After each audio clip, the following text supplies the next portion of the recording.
Hello and welcome to the Breaking Free podcast. I'm your host, Nathan Francis, and so I'm very grateful and very humbled to be joined by Rima Zanoun. I think I got it right. Yeah. Yeah, I did. I had Yeah, about you got it seven, right. You had got it about right. seven. I was going to be honest with everyone here. I had about seven goes off air, completely botched all of them, and then we went live and I nailed it. So I'm pretty happy with myself. Rima, welcome to my show today.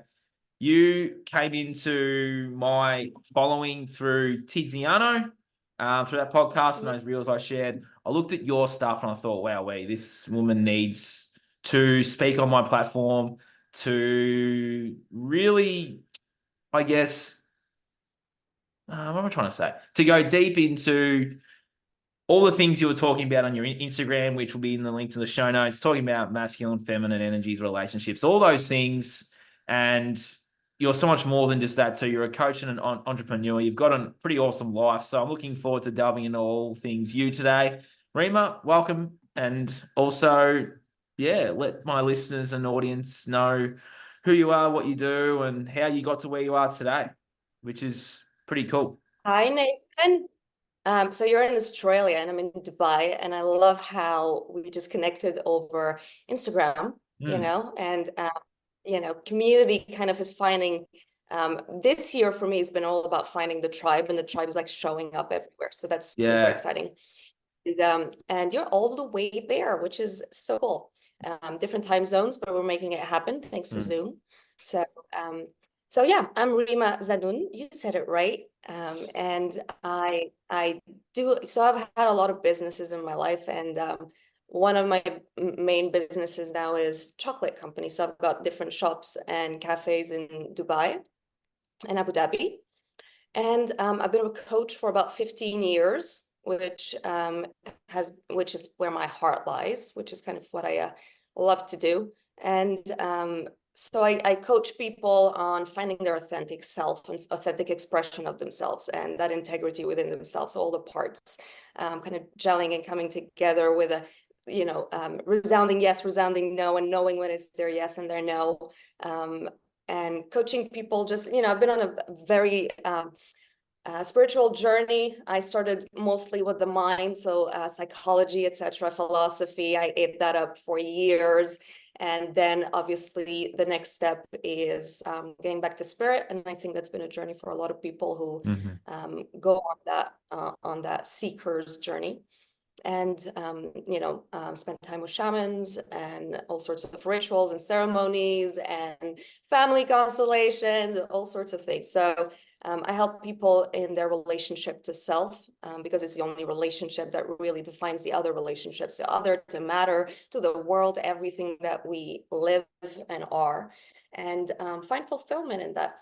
So really getting to know themselves and getting to understand themselves more, and be at their fullest expression of themselves in their life, so that they feel what they're here to do. Yeah, Mm. so that is what makes me so excited, so happy. This is what I live for and love, love, love, love. Absolutely. I love that. And it's very important work in today's society because it's even in Australia too. And I'm guessing you find it in Dubai that a lot of people are disconnected from themselves. They know that they're just stuck in their 9 to 5 cycles and just getting by. And, they're very comfortable like that, but they're so disconnected from themselves. And it's quite a lot of people out there that are super disconnected given the way the system currently is. And yeah, it's just interesting that there are people out there that Yeah. can help people find themselves again. Is what I'm trying to say. Yeah. And I think a lot in the cities, especially in the big cities, that is a lot more common. So connection to self is connection to the oneness, so connection to nature, connection to, and to have that connection, we need to have time. Cities are super quick, everything's fast in them. So I'm always, from one thing to the other, and I don't have that time to spend with myself. The luxury um, is getting bored with yourself, and Mm, that's something that people don't do. And if you just go a generation or a couple generations before, that was just part of somebody's day. Getting bored with yourself was somebody's day. Just sitting in the living room or outside and watching something was normal. And if you go to a lot of countries where, it's not very busy, a lot of places in Africa, for example, you'll see people just sitting on the beach, doing nothing, just literally looking at the ocean for hours and kind of playing with a leaf and just like spending time. And it's not they're doing nothing, they are feeling everything, and their senses are so much more heightened. They can see more, they can hear more, they can feel more because they're connected, they're in that space, right?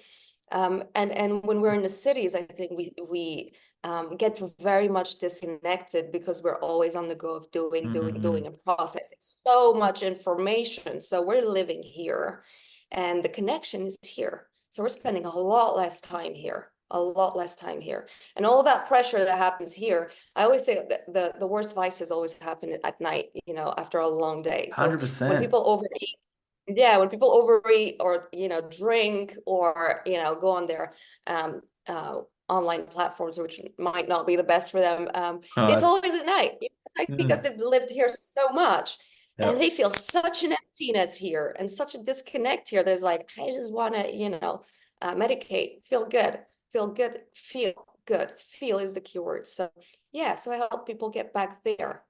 It's interesting because you brought up that was like my biggest thing when I was like 12 to 26 was like porn, right? That was my biggest one because I was so disconnected from myself too, right? And this goes on audio platforms as well. So I'll just quickly reiterate if you're listening on Spotify that Rima was pointing to her head and the heart. She was saying a lot of people live in the heart, live in the head, and then they're disconnected from the heart. And for me, Remy, spot on. It was porn for me. That was my biggest vice, and it would only be connected to of a nighttime. Yeah, Correct, but that's actually that's one of the main ones for men actually. it So is. Yes, busyness is the biggest addiction, busyness. So when men are disconnected from their heart, especially the masculine, so when men are out there, they're getting busy, busy, busy, busy, distracting. Because if I'm producing, I might feel good about myself, 100%. where actually that's not where it's coming from. Mm. And then at night, it's now I need to feel, validated, celebrated for my long day of for production or whatever. And I just want to get that quick high.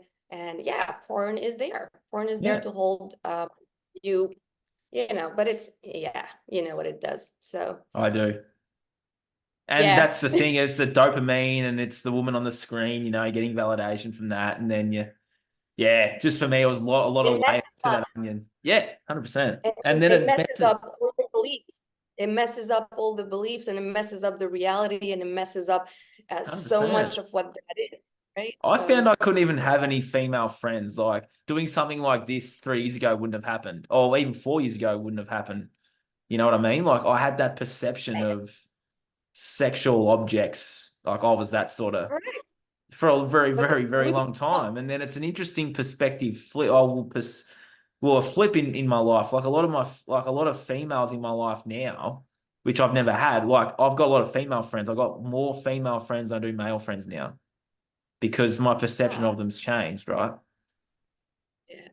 But that's the thing, we become what we train in, right? So if I'm going 100%. to train myself to look at something that way, that's what I know and that's what it's becoming. And I'm creating that neural pathway where that's what it is.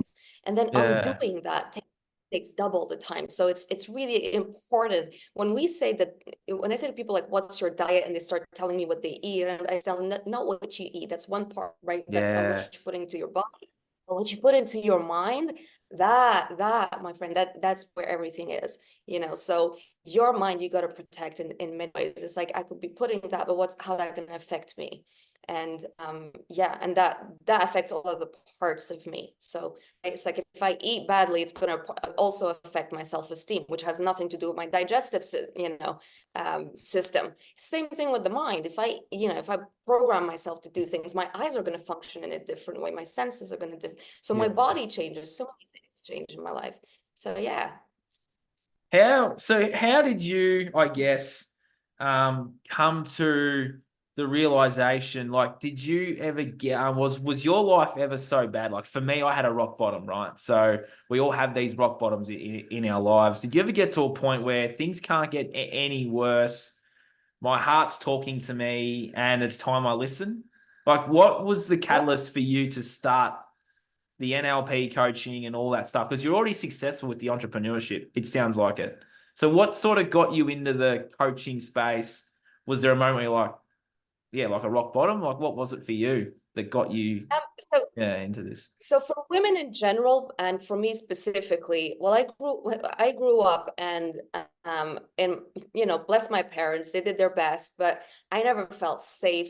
And I always knew that freedom was supposed to be my gateway. So my understanding of freedom as a kid, which was I need to depend on myself and be fully independent and just take care of myself. So for me, it was from the youngest age, I knew, what am I supposed to do to be free means I need to make my own money. I need to have my security, my safety, all of that. So working started really young. I went to university. I was working. I was always working. I was working when I was 13, 14, 15. I was always trying to make money somehow. And I was really good at allocating it and putting it in the right places, etc. So I wanted to have my safety. And I knew that I needed my safety for me to kind of cover the first layer of life. And the first layer of life means in the physical world. I need to feel safe in the physical world for me to be able to do what I'm supposed to do, and as in my soul mission, my purpose. And my purpose is in serving others. But I also knew that if my safety wasn't there in terms of, feeling safe in the physical world, I wouldn't be able to do my mission purely from a pure place, because then decisions, everything would be tainted by that fear of like, do I need to make more? Do I need to turn this talk into this so that I can attract more people, et cetera, et cetera. And I didn't want it to be touched that way. That's how much, this is so, valuable to me. So I've always separated the two. I'm super creative. I love creating stuff. And I was like, I'm going to create businesses that, make the money and create that safety in the physical world. So I can do this purely because it resonates with my soul, purely because I'm serving and it makes sense. So that was super important for me. The rock bottom, I think we all have, our bottoms that, right? And they're all very, very different. So for somebody, it might be they lost absolutely everything. And for somebody, it might be they just wake up one day and it's like, who the hell am I? And what is this? And where am I? And what is this life? And why am I so miserable and nothing is making sense? And for me, I think it was mostly that. And it was just getting to a place where I was looking around me and nothing made sense. Nothing resonated with me. I just felt trapped in so many different ways. And I just felt like I needed to get out there in the world and start facing my fears one after the other. And that I made the point of that, which was I'm going to face my fears. What are my fears? And I would just go deep inside and point them out and go like, okay, I'm scared of that. Let's go. Let's go. We're going to face that one now. And for women, again, it's a little bit different than men. So for me, it started with just traveling a lot. Community traveling alone as well for a woman is very different than for a man, because another layer of safety we've got to take care of. Yes. And meeting different people that have nothing to do with my life, because that's what we do. We box ourselves when we really stay in an environment that is extremely similar to us and everything around us is recognizable. And then we think that is the world. And then we start going outside of that environment and realize, damn it, that was not the world. That was a drop in the ocean, and the world is the ocean and it's so much bigger. And there's so many different communities and so many different ways of living and the ways of thinking about life. You got people who prepare their whole life. You got people who live on the day to day. Who's right, who's wrong? It depends on what you're looking for and what you're comfortable with and what works for you. And then when you start seeing that without judgment, just like observing different lives, and you remove the fears of like, no, I'm right, you're wrong, you should be living life the way I do, you should be planning, and then you look at somebody who's doing the opposite of that, and you just remove the fear and say, what would it be like for me to look at this and see the benefits, the merits of that way? And mind expanding, right? That's how we start getting more in touch with what makes sense to us, what resonates with us, what works, what doesn't work.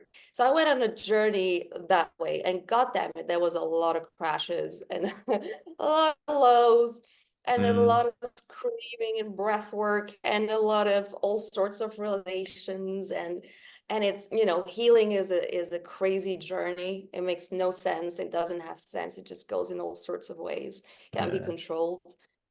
But it's the most beautiful journey, because when you land to the other side, and there are many sides to get to, it's just like, oh wow, I just feel more of me. There's an other cells in my body that are now awakened and breathing more than they did before. And I think that's the journey, and it's beautiful.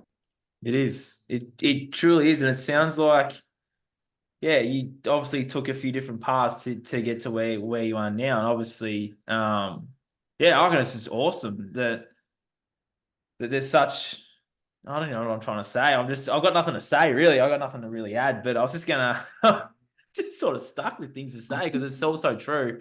But I guess for one, so for you, how were you able to actually overcome those fears? Was it actually putting yourself back in those situations that made you fearful, maybe as a child, to be like, there's no real reason to be afraid of this anymore? Is that sort of what you Yeah. did, or? Well, the first part is working with my relationship with fear. Because a lot of the Okay. times we're not scared of the thing, we're scared of being scared of the thing at that moment. Yeah. And that's a mind F, but that's what it is. What let's say it would be rejection or it would be abandonment or it would be whatever. It's like I'm scared of feeling the feeling of abandonment. So I'm scared of the fear of that happening. So I'm gonna design a life where I never expose myself or put myself in situations where that can happen. That makes a lot of Right. sense. That's a very logical way to go about it. And that's how people would do it. It's like I'm gonna make sure, let's say even for people who are dating, etc., you'd think, okay, people who are super scared of rejection are gonna make sure they're gonna date people that can't reject them.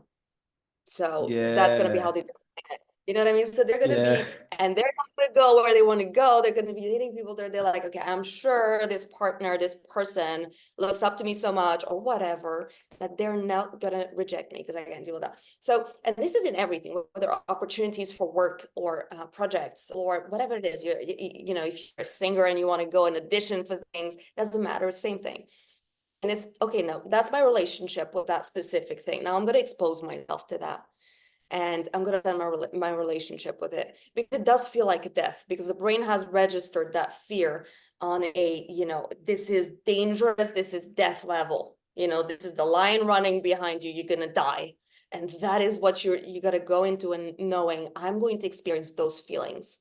And when I'm going to experience those feelings, I'm going to be able to find new meaning because those feelings are registered from when I was very, very little. So when I was a little girl, that little girl registered that if mommy leaves me now, I'm going to die.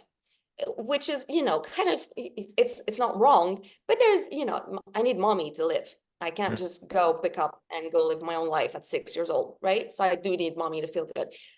But at 30, I don't. I don't. So it's like now I can understand better dynamics. It's like if somebody leaves or somebody does this, I can understand what happened with them. I can understand what happened with me. I can understand the dynamics that played there. And I can understand that it's not them, it's not me, it's the dynamic. And I have such a deeper, more mature adult understanding of it that fear now I have a completely different relationship with it. It's like, yeah, it's maybe uncomfortable, maybe not what I wanted, but it is not death or life. Mm. So that's how we kind of get rid of the fears that are just kind of programmed in there, keeping us locked, keeping us suffocated, keeping our truest self and our highest expression to take over life and do what we want to do in life. It's really and I always say it's there's like a spectrum. So if you're in your fears, let's say you're here and this is your fears and this is love, right? The less fears you have, the more you walk towards love Mm. and the more you live with love. So the more fears, the more you're here. So you're blocked, you don't do things, you run away from things, you're just hiding, you have your coping mechanism, how you medicate. And the more you get rid of them, you're living more in love. And the more you live in love, the more it's just such a peace that happens inside and such meaning that Mm. comes from your life. All situations and circumstances go from the lens of love as opposed to the lens of fear. So then you're able to understand why people do the things they do, and there's forgiveness in that. You can't stay mad at them. You could be like, oh, that pissed me off and I was really pissed, but I can't stay mad at you. I love you, like let's talk about it in a couple days. Things change and your life just gets so much better. I Just your agree. life here, feel here gets so much better. Yeah. How does one go about that journey? Because I just see it in my circles, in my walks of life, that a lot of people are in that sort of comfort fear state and they hold themselves back from reaching their full potential. So, question I often ask my guests is, what would be your advice to that person that's in that moment now of like they're listening to you going, well, shit. Yeah. how does one go about that journey of starting Yeah. to Uh, I guess unblock those fears and unlock their own innate human potential? Because they're all subconscious belief systems that we told ourselves. yeah. I think it's that famous quote that says, the pain of staying the same becomes worse than the pain of changing. Mm, And it's basically when you've had enough of your own shit. And that is, everybody gets to that place in their own time. Some people, I've met people who get there at 70. I've met people who get there at 20. mm, And I think there are other factors now. Of course, spiritually, there are other factors. Some souls are older than others. Some souls have been yeah, there a long time. But mainly that's what it is you're going to experience the fear version of you again and again and again and again until you just can't do it anymore, until it's just like, I am so sick of being me. I have pointed fingers my whole life. I kept blaming, I kept shaming, I kept saying, I kept running. It's the whole world. But you know what? I'm the common denominator in my life. And I just mm, can't be like this anymore. I just cannot feel this version of me. I just can't be in my body anymore. It just is too painful. And then we start kind of changing meaning before changing, we just go and start looking. We start looking. So some people will, go and get therapy, or go on their own journey, start reading books, whatever it is. But the nuggets would kind of come to them, and they'll have little insights, and if the nuggets are coming in, it's just the heart is opening a little bit, and they're ready to start hearing things. It doesn't mean it's going to land where it needs to. I call it like, I see it like a wall that you keep kind of hammering at, and you make little cracks here and there for a long, long time until the wall comes falling down. And then it's like, yeah. okay, now it's time. The soul is at the back saying, I've been suffocating. Let's go. This is not me. This is not my life. This facade that is just mortified life, that is sabotaging me all the time. No more, no more. And it is a fear-based life, is a life of self-sabotage, is a It life of is, limitation. which It's a is why, life where, yeah, it is. and it's like, when the opportunities come in my life, I'm going to sabotage them. Beautiful relationship could be built, and I'm going to sabotage them. And beautiful opportunities and work and all sorts of things, I'm going to sabotage because I am in fear. So then it becomes, and the sad thing about that is the life I could have lived as opposed to the life I lived. Regret, I think, is the worst thing that people suffer from in older age, is when they look back and they say, I Mm, wish I didn't. And I think that's the main thing that a lot of old people will say, older people will say, is the regrets that they had. It's like, I wish I was braver. I wish I just went for it. I didn't give a crap what people thought. I just wish I fought harder for that person because they were the right one. Like all these kind of things where, yeah. So that awareness comes when we're sick of ourselves. It's just our it patterns keep does. repeating, and we get immune to them because we build an immunity. It's like, whether it's an addiction or watching porn, like you said, it becomes an immunity. It's like, I need more, I need crazier, I need the 10 times more. It's not doing it. Now I need another thing that I add to this one, because it's not doing it, because that's not the way to do it, whatever we're looking to do. 100%. Lots to unpack in that. And sorry for Mm. interrupting before. I was just gonna say, like, the work I do is self-sabotage coaching, which is all of the stuff you do mixed into one big bag. And I really concentrate on the youth of today. And I say a lot in my content, which you've only just new to, but I say a lot that, like, in different ways of, like, being on that deathbed and looking at your grandchildren, your great grandchildren, your family in the eye, and you're saying, "Oh, I could have made that happen. I should have done this and should have done that," like you were talking about. I tell people to flip that script and be like, "Well, when you're on that deathbed, wouldn't it be better to say to your great grandkids and your children and whoever else is there, you look at them in the eye and you're going, I did that. Like, I sang that song, I did that dance, I wrote that book, I took that opportunity." I met that woman or that man, and I went for it and I did all these things. And now I can cross over into the next life, into the afterlife, and guide you all on your journey. See you later. Like, isn't that a better story in that moment rather than the one of fear and regret and being like, oh, well, shit, I didn't get to do anything. That's sort of what the message I sort of, yeah, it's powerful. 100%. That's what it is. So the fear-based self is the adaptive personality that the child has built Mm, to feel safe in the world, right? So The fear, it's the ego. That's what it is. What is my ego? My ego is that identity that is that I've identified with, and it's an identity literally based and built on me by myself in the world. So I'm in separateness now, and it's me by myself in the world, fending for myself, protecting myself, making sure I'm okay. So I'm going to build almost like this big bodyguard, this fortress, and that's my ego, and that's how I go in the world. So I'm not able, and I'm not able to connect with people. So the pain comes from that, is if I'm not able to see you as me, and I'm always protecting myself from you, and I'm always protecting myself from possible disappointments, possible, rejections, this, that in life, possible negative experiences, I'm not having experiences. I always say, it's like that, the armor you wear. And a lot of Mm. people speak about this. The armor I wear, well, that armor might be protecting you from getting stabbed with a sword or a knife, but it's also keeping you from the winds of life and the breeze and the beautiful scents you can smell and all the love you could be experiencing and the lovely hug from somebody that you would feel, and so many different things, because you've got that armor. It's keeping everything out. You can't pick. So the idea is not to build an armor. Of course, a child doesn't know, so they're going to do that. They're at the mercy of their parents. They're growing up in that environment. But as an adult, it is our duty and to develop our ability to feel everything, to experience everything, and to bounce back from everything, and to find the beauty in everything. There's beauty in crying in heartbreak, and there's Hmm. beauty in grief and in mourning, and just as much as there's beauty in ecstasy and freaking flying high. So there's beauty in all of that. But it's like, if I can't choose life, I'm either going to feel it all, I'm either going to open my heart, and it's like, I'm going to feel it all, bring it, give me, hit me. I am life. What am I afraid of, right? It's like, I am life. Life is me. So let it flow through me. All of the emotions, all of it. Let me feel shame. Let me feel guilt. And those are the hardest emotions, right? And but in that way, I have lived life fully. That's aliveness as opposed to numbness.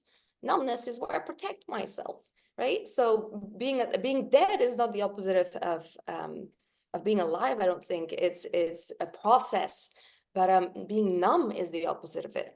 What is being depressed? Being depressed is being numb. The pressure in my body is gone. Depressed. We need pressure. We need some pressure. We need some intensity. We need emotions. We need to feel all of that. And that's how we experience life. So it's about, yeah, I'm going to learn to feel it all, sit with it all. And I know I can't control what's going to come to me. I just know that I can trust me to feel it all, and I'll be okay. I'll be okay. It's powerful.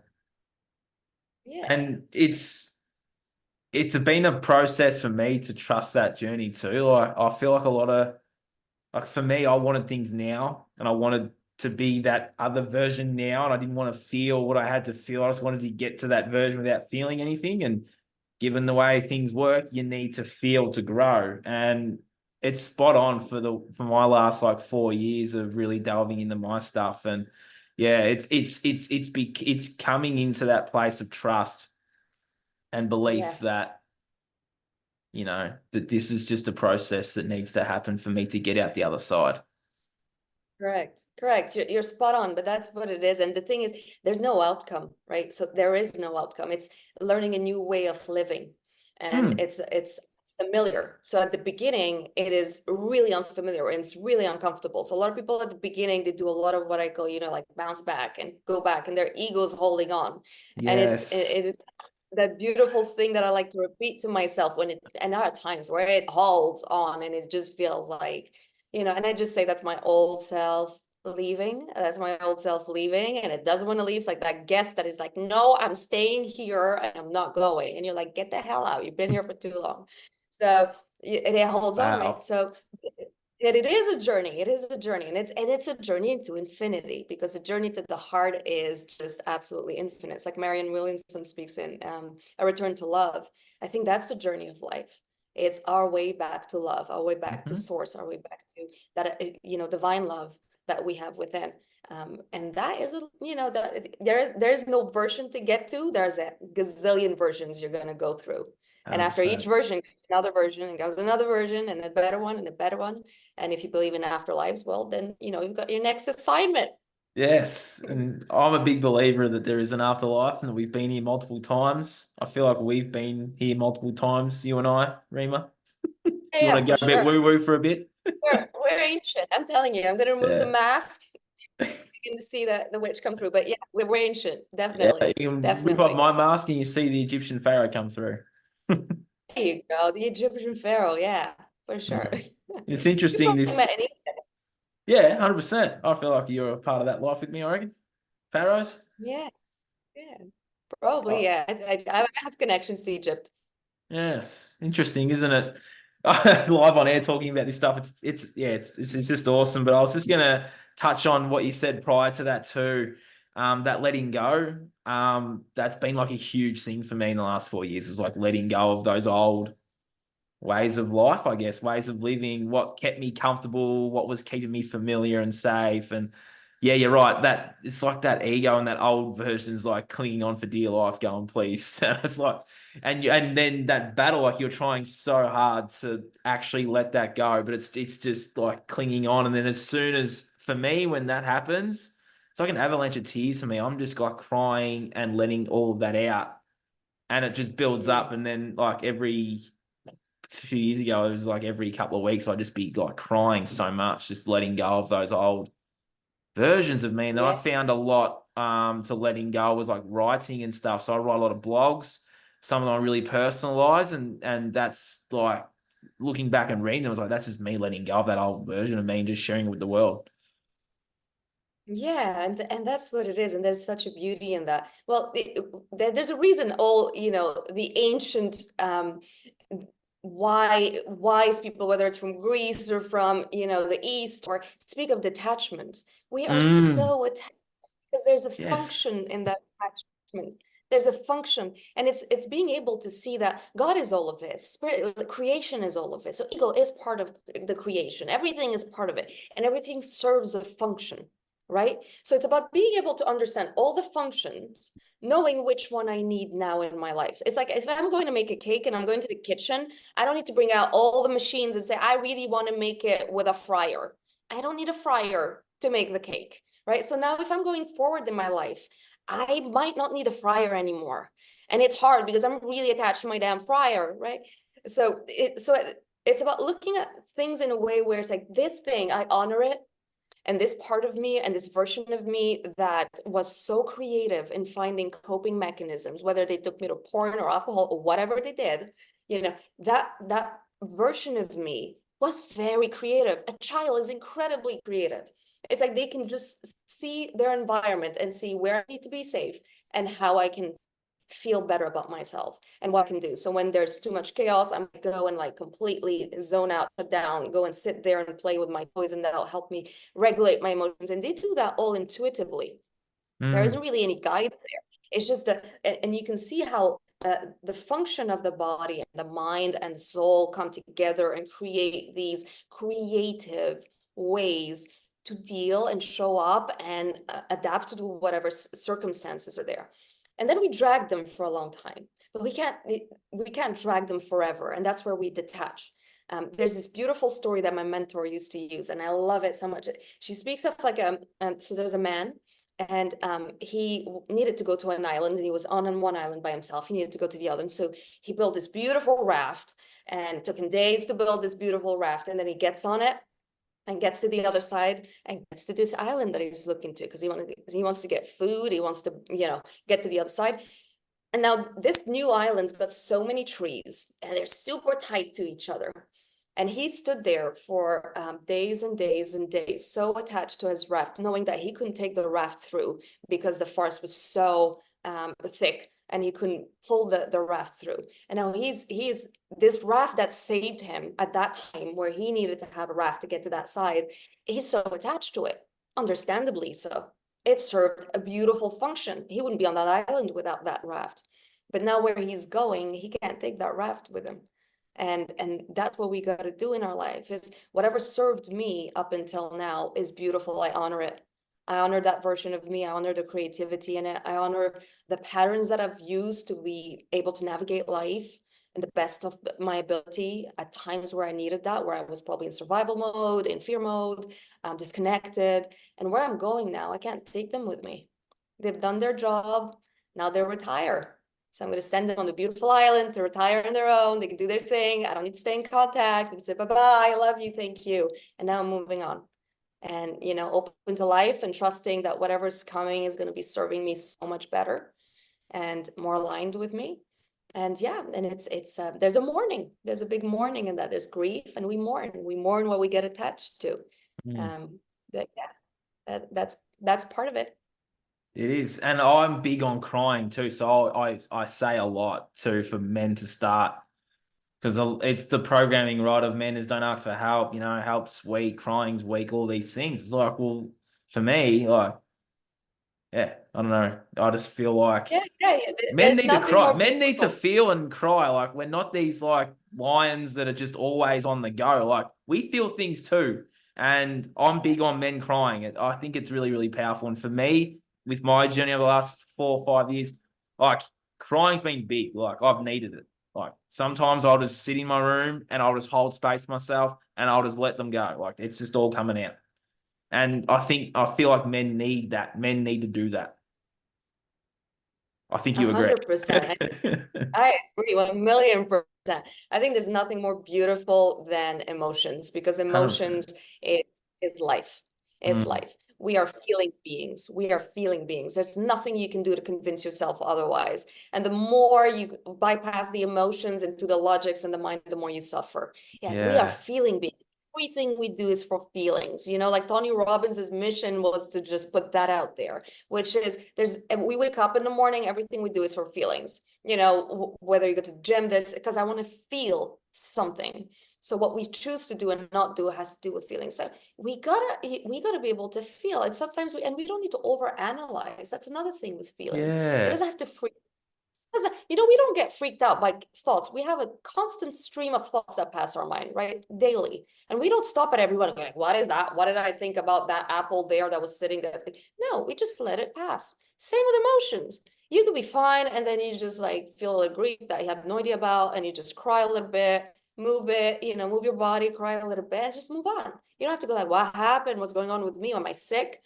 And men, you know, men are really good at uh, speaking about physical pains, but not emotional pains. So men will Collectively, use, yeah. yes, I'm stressed, because that's allowed.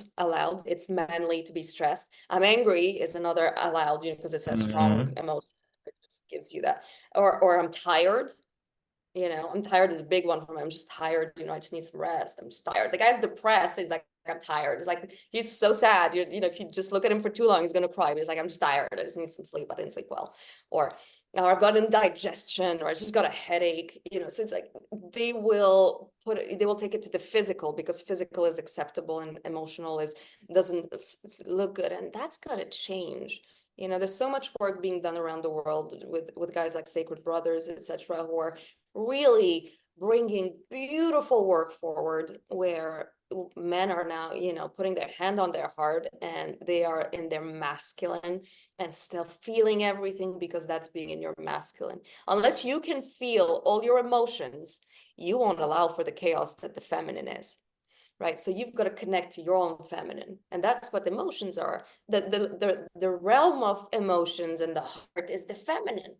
That's woman is her heart. The feminine is her heart, right? Is her passion, is how she feels everything deeply.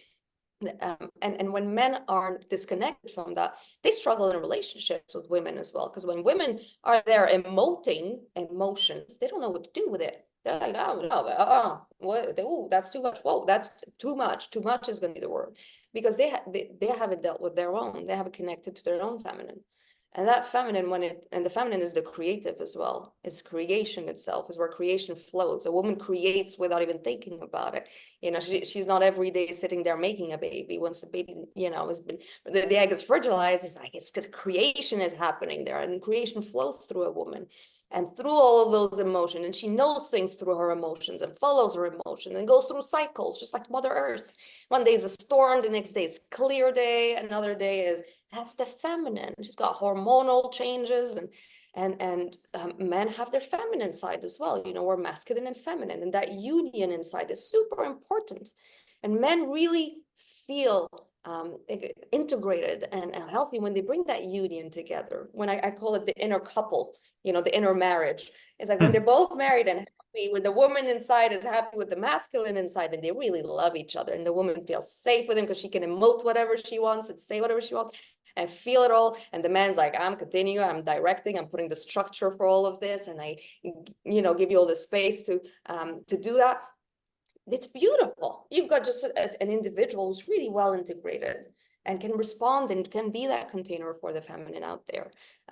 So yeah, cry, please do keep crying as much and laugh and feel it all. Yeah, absolutely. You really spoke. Like every time I get a guest on, they always hit home for me. And again, you spoke to me before, and I was just listening, just taking that in like a sponge because I've always been super masculine, which you could probably tell, and delving into that feminine side has been a journey in itself, you could say. Yeah, Yeah.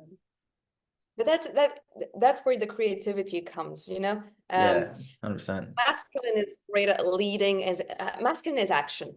If we Mm-hmm. summarize it, assertiveness is that I know me, I'm assertive. My no is a no, my yes is a no, and I feel them, I know them. I'm going to lead, I'm going to be assertive, I'm able to create structure, discipline, etc. So the masculine provides that. And then feminine is all of the emotions, the creativity that comes. And creativity it moves. And some days it's there, some days it flows more. It's not always structured, etc. So that's the masculine creates that container for it.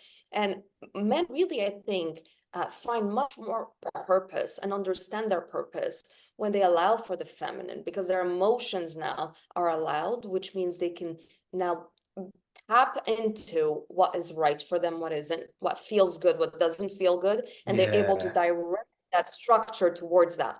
I'm not going to do something because it impresses. I'm going to do something because it feels good. And now a man is in his power. It's like, I'm not going to say yes because I want approval.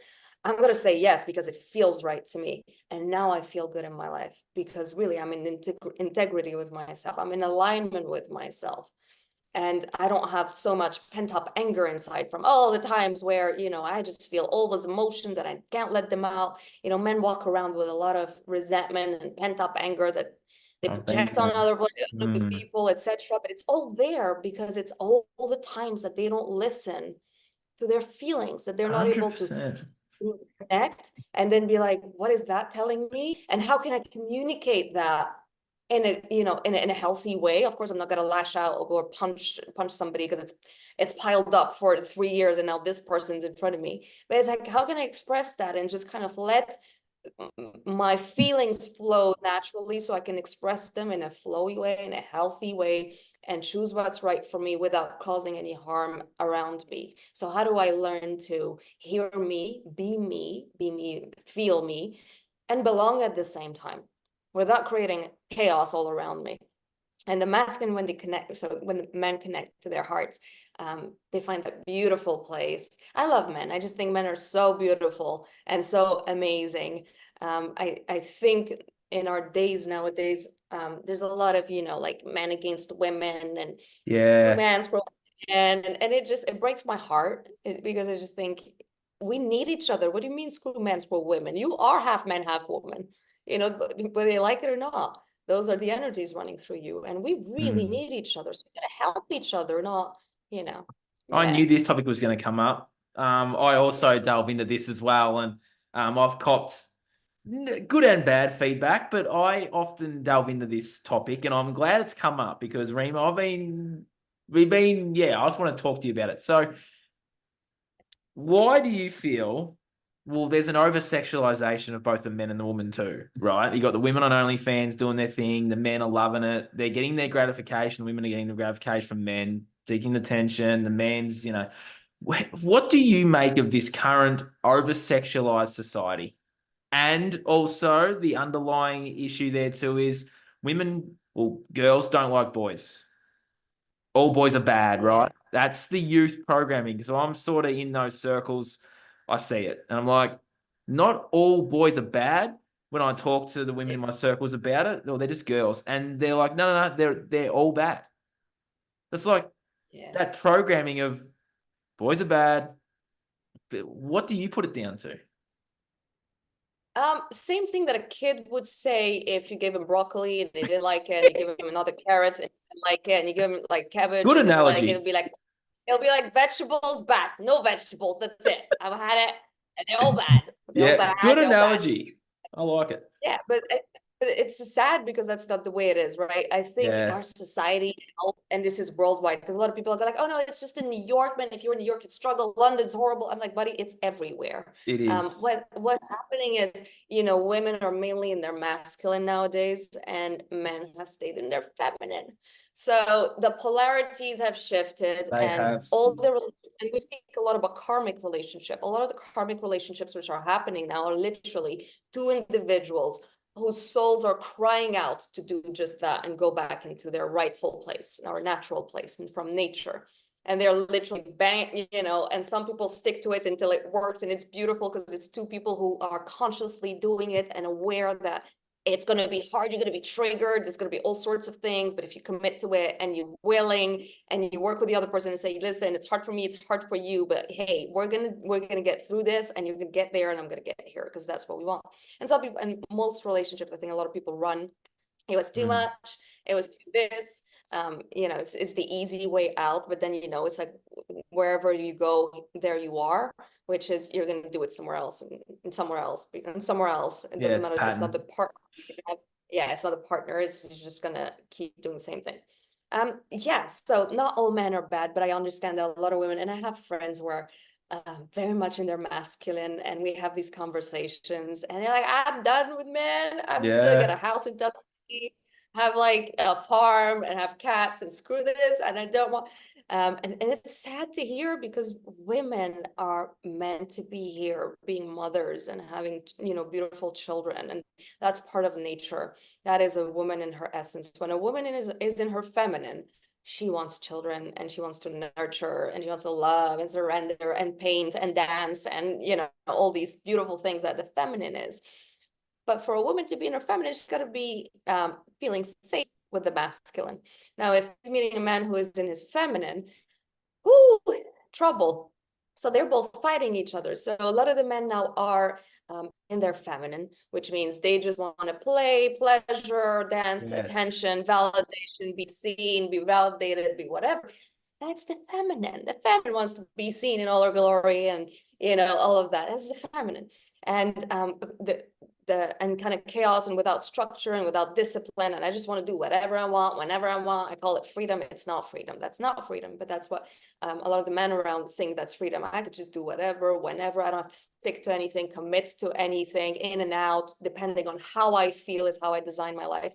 No, depending on how you feel, that's the feminine. The feminine flows.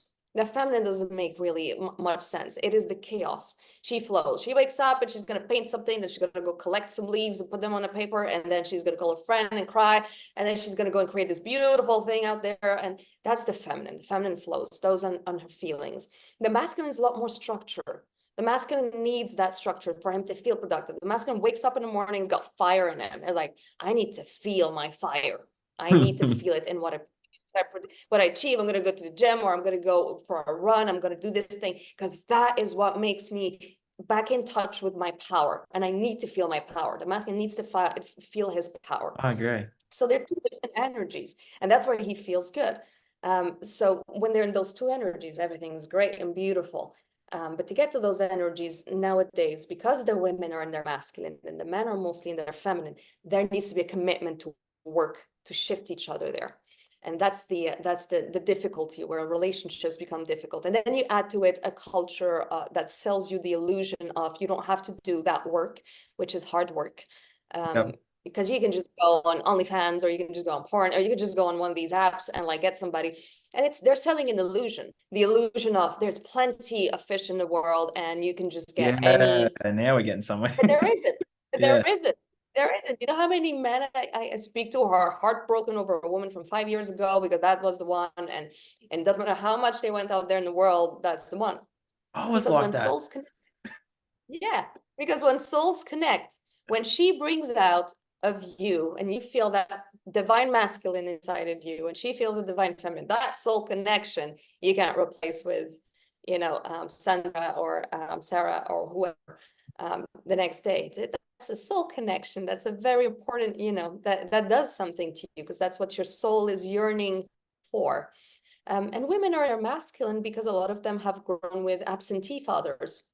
Mm, So absentee fathers meaning the protector, the provider, which is a lot of what the masculine is, which is for especially for a woman, is the protector. I protect your heart. I protect you from the world. That's why, nature made me bigger, stronger, faster than the feminine. I could be speaking to a man for 10 hours, but if he knocks me out, I'm out. That's it, because he's stronger than me physically. That's just the way it is. So the man is stronger. The man has got that container.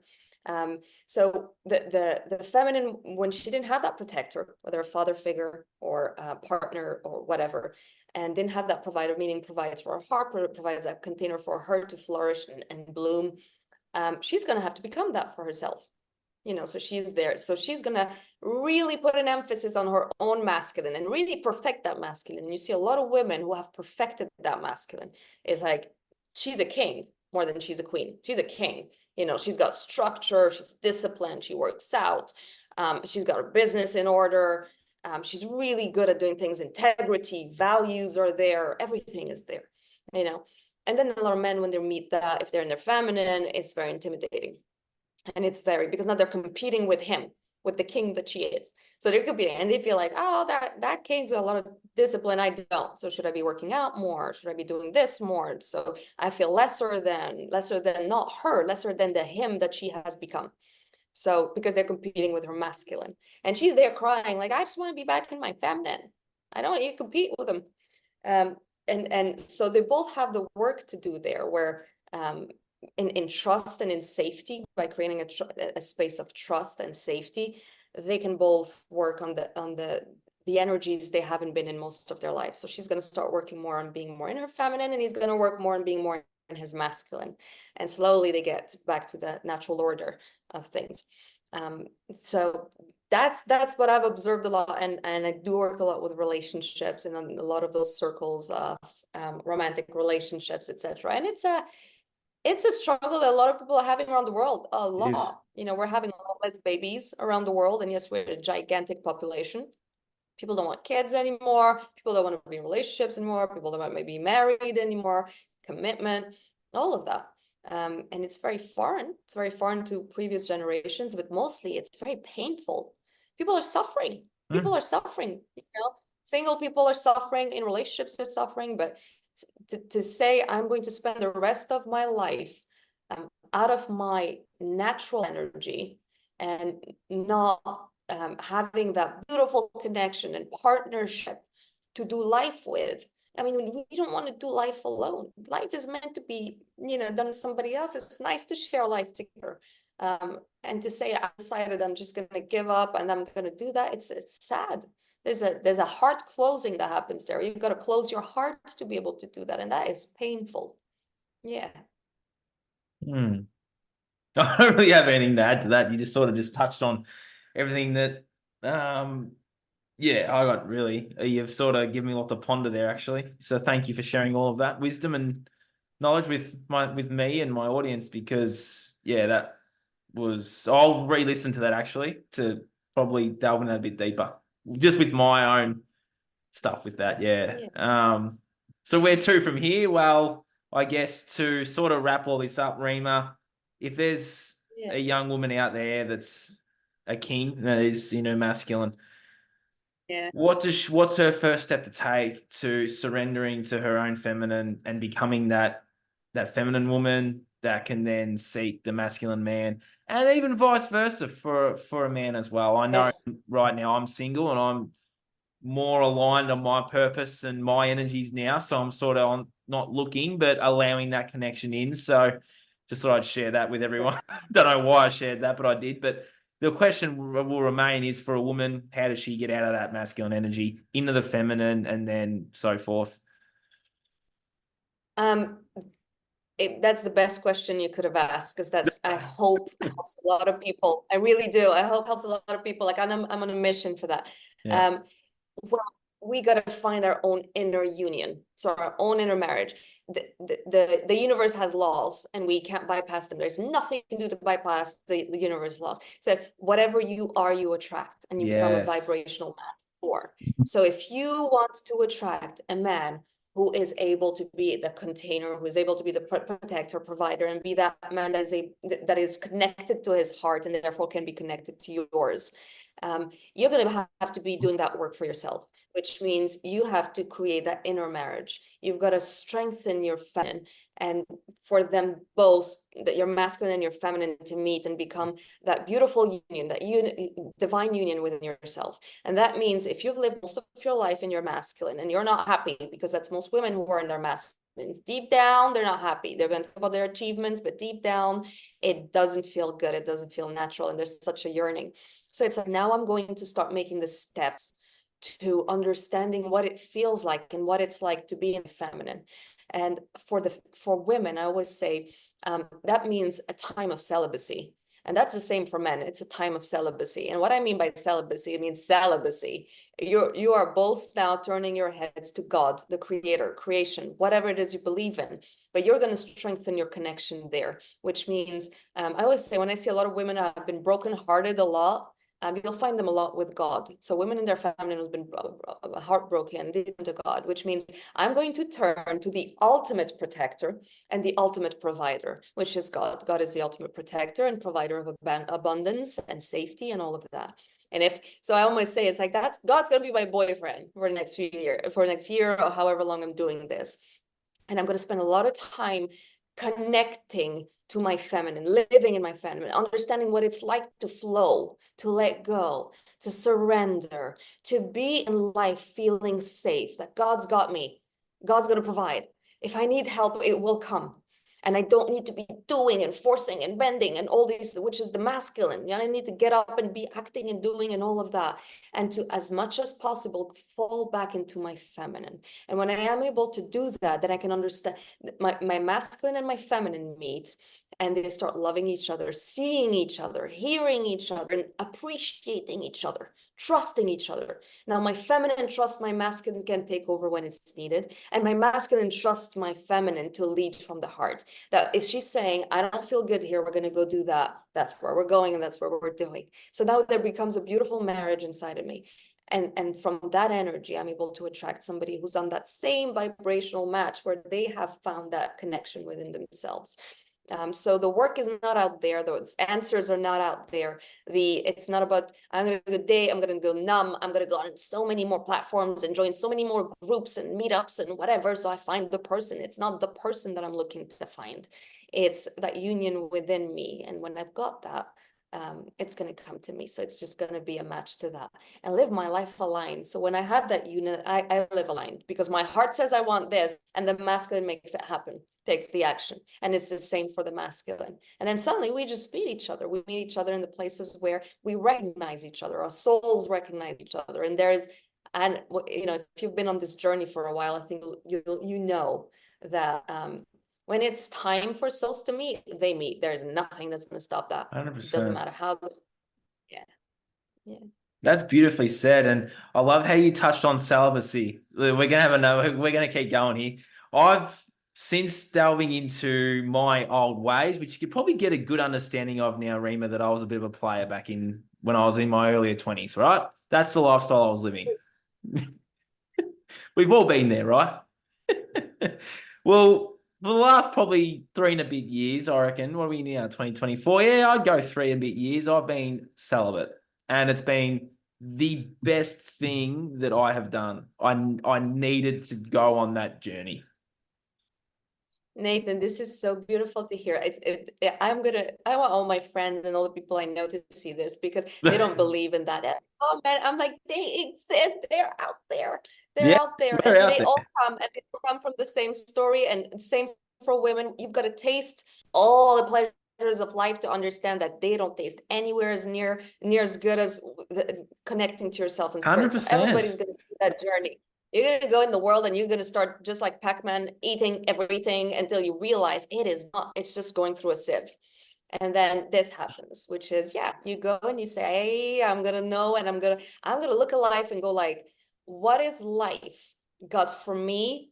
And if I wasn't looking at women or men, and let's say they didn't exist. And this is one thing I say to a friend, I was like, now you're gonna imagine men don't exist anymore. So there's no dating, there's no men, forget about them.